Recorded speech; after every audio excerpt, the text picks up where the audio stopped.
Welcome back mga kapak. Bago yun. Gagamitin ko na yun.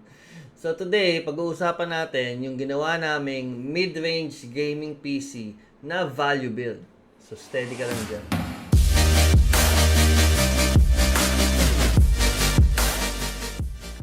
So una sa lahat, ano ba yung mga considerations sa pag-build namin ng mid-range value build PC? Unang-una, kailangan capable siya mag-stream. Diba?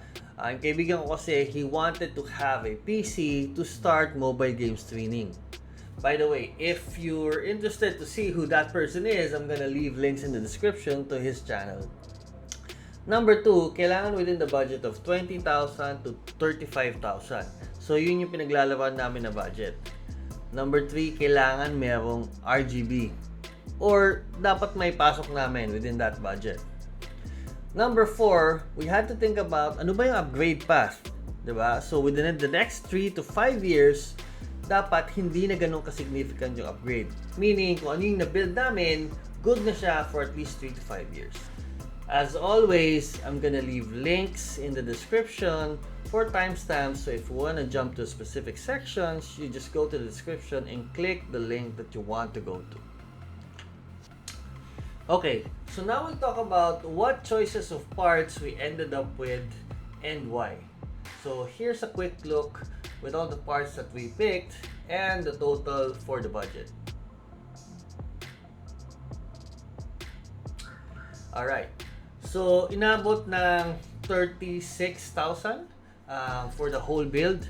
And in my opinion, it's a pretty good start with a little room for upgrade in the future.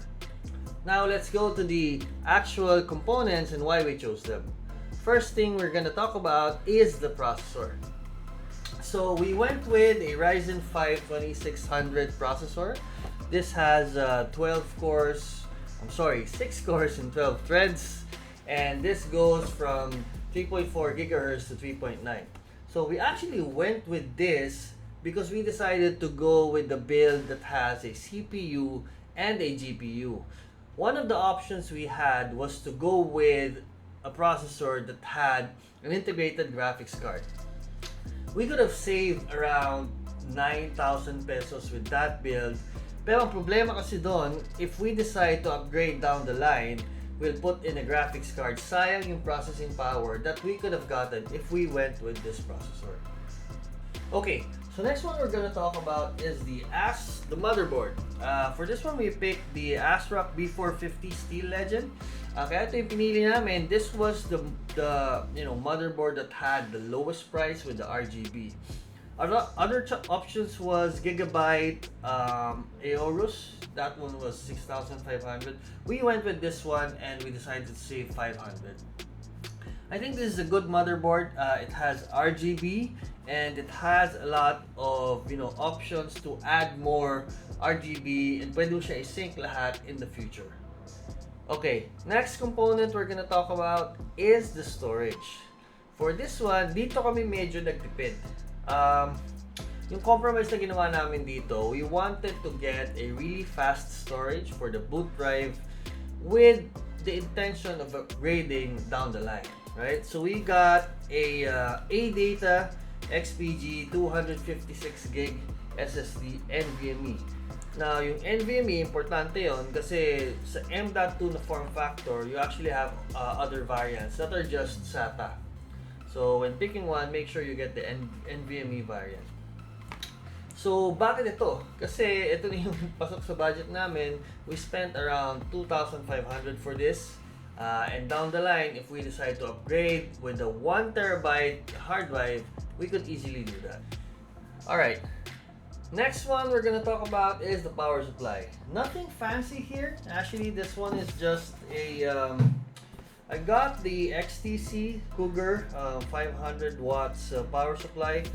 This is 80 plus rated, although wala siyang range. Normally this would be 80 plus bronze, 80 plus gold, 80 plus silver, but this one just says 80 plus. So I've had one of this in the past and okay naman yung performance niya. It lasted me around 6 years. So I think this is an okay choice considering the price of 2,500. For the memory, we actually just went with G-Skill.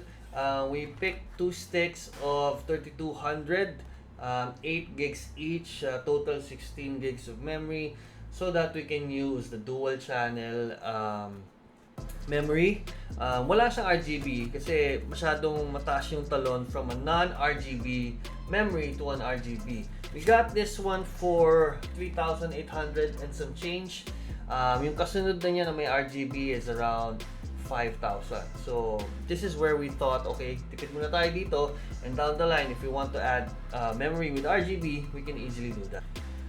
Okay, next we're gonna talk about the graphics card. So this one we went with the Radeon RX 570. This one has 8 gigs of memory. Our choices here was either this or the 1650 Super. So pareha sila ng price range. I went with this one, number one, because it had more video memory. In fact, in one of the games that we tested, yung Monster Hunter, we were able to use yung high definition na textures, which uses a lot of video memory, and it ran the game very well. So I think with this one we went with a good choice. The alternative was 1650, which is also good, but I think mas pasok to sa budget. This costed us around 9,000 pesos, and plus the other ones were actually not available. For the chassis, we went with the TechWare Forge S. Now this is a very good option considering the price. This costed us around 2,900 pesos, and the good thing about this is that it already had RGB fans. Meron na siyang kasamang 4 na RGB fans, and tempered glass na din siya. So, it's like hitting two birds with one stone. Mura na yung price, and at the same time, fit siya for the mid-range build. So I'm really happy that we went with this one. And lastly, we're gonna talk about the webcam. So, of course, if you were gonna be streaming, kailangan mo ng webcam, diba? So we went with the C270 HD webcam. This was around 1,500 pesos. We went with this one because yung C920 is too expensive at the moment. Ngayon, mga nasa 5,000 yung price niya. I bought mine probably a year ago, 2,700 lang. Pero dahil tumaas kasi yung demand ngayon ng webcams, sobrang tumaas din yung price ng mga magagandang webcams. So this could be a possible upgrade in the future. Right now, we're really focused on having the PC working and ready for streaming.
time.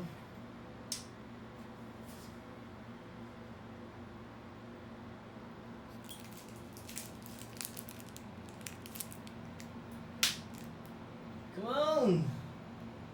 Yun!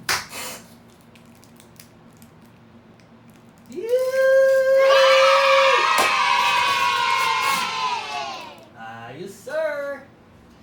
Eto na po!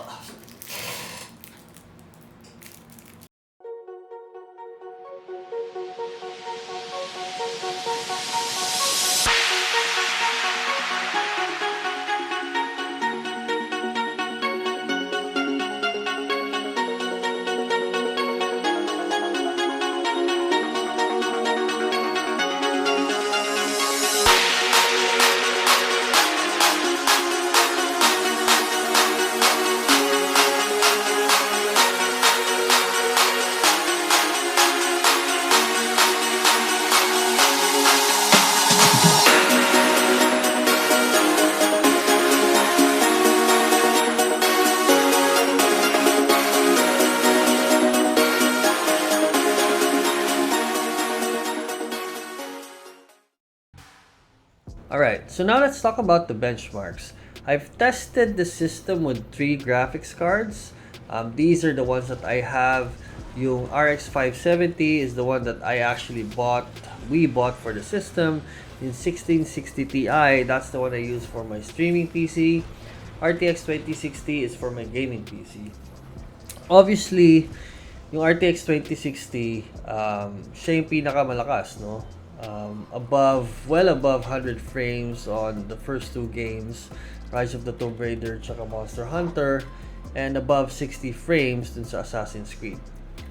Okay, but if you look at the RX 570, if you think about 1080p gaming, okay na siya kasi for the most part, it goes above 60 frames per second. Okay, so ito na yung second graph natin. So what we're showing here is performance per peso. What I did here is FPS per 1,000 pesos. So dito, makikita mo na mag-shine talaga dito yung RX 570 because compared to the other ones, you get more FPS per 1,000 peso that you spend. So ito yung sinasabi nilang best bang for the buck na metric.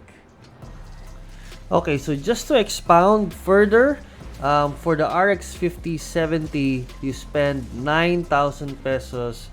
For the game of Monster Hunter, you get 75 frames, right? If you go all the way up to the 2060 Super, you will get 135 frames on that game, but it will cost you 27,000.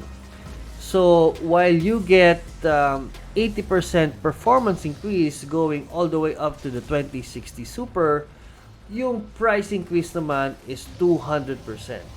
So if you think about it in terms of price to performance ratio, panalo talaga yung RX 570. Okay, so in conclusion, overall, I'm happy with the build. Number 1, I think we checked all the boxes. Pwede siya mag-stream. Yung upgrade niya, possibly in the next 3 to 5 years, hindi masyado mag-upgrade. Unless, of course, we need more storage, which again, is easily upgradable.